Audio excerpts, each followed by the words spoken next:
Are you excited? It's the holidays, and I know so many of us get all kinds of worked up during this time of year. It's just fun, right?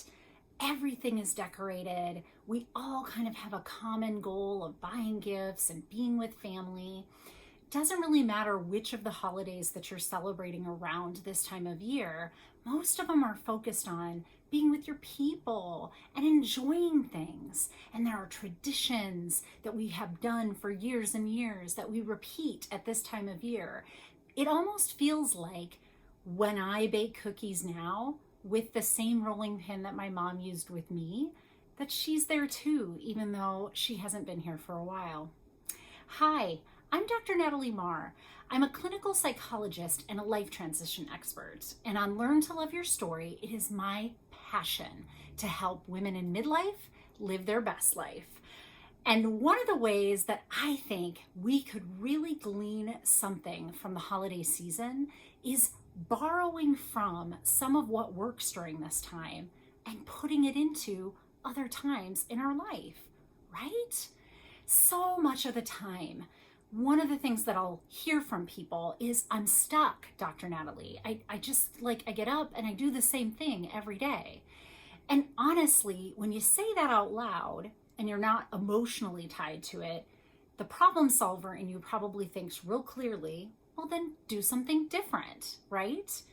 Yet part of the stuckness is it's all part of our ritual, getting up, going to work, taking the kids to school, whatever is in your routine. It's hard to think outside of that. It's hard to think, how will I get my responsibilities done if I don't do it within this context? Well, I would suggest you look at it like every time of year is a holiday time of year. Something about the holidays gets us outside of our comfort zone, and we find the time to do the extra stuff, the decorating and whatnot. Now, I'll be talking a lot about self-care and making sure that you're paying attention to how much emotional bandwidth that you have during this time of year.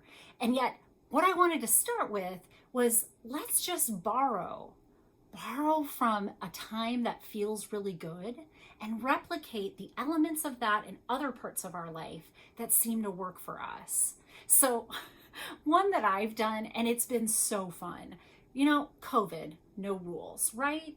So we've had a holiday tree up for going on 2 years now, and we decorate it differently each month of the year. And my 6-year-old loves this. Decorates little things, gets to put them all over the tree. And what I realized throughout this is she really wants to invent the things that are going on the tree as much as I would get excited about that in December. And why not allow space for her and I to enjoy that together, right? So it's things like that. It doesn't have to be anything big, like a big tree in your living room. Not saying that everybody has to do that.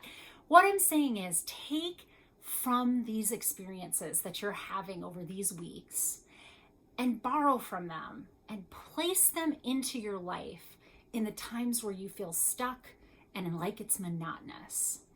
Life transition sometimes gets really difficult because we haven't practiced the skill of change.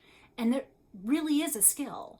You need to be able to grow and flow and stay open and agile during times of big transition, such as midlife, or when your kids are growing up and moving out of their house. Maybe you're having relationship issues. Maybe it's work that's changing over. Any of those times really could use a little more agility from you. And one of the ways to build this in, and this is why it's my tip for you, is to be doing that all the time. And I think this is just a super easy way that's a little fun. It's an easy thing to add on. It doesn't feel like one of these self-care things that it's like, oh, I gotta exercise 3 times a week, 40 minutes at a time, bringing my heart rate up to. Nope, it's really fun, really playful, and it really just depends on what during this season takes your fancy. So I want you to really focus throughout this holiday season. What are those little things? And then I want you to borrow from it and put it into the rest of your life. It'll actually have a positive effect more than you believe. It'll feel good because you're doing that thing. And it'll be teaching you how to stay emotionally agile and have that skill of change throughout your life. Stay compassionately self-aware, and you too can learn to love your story.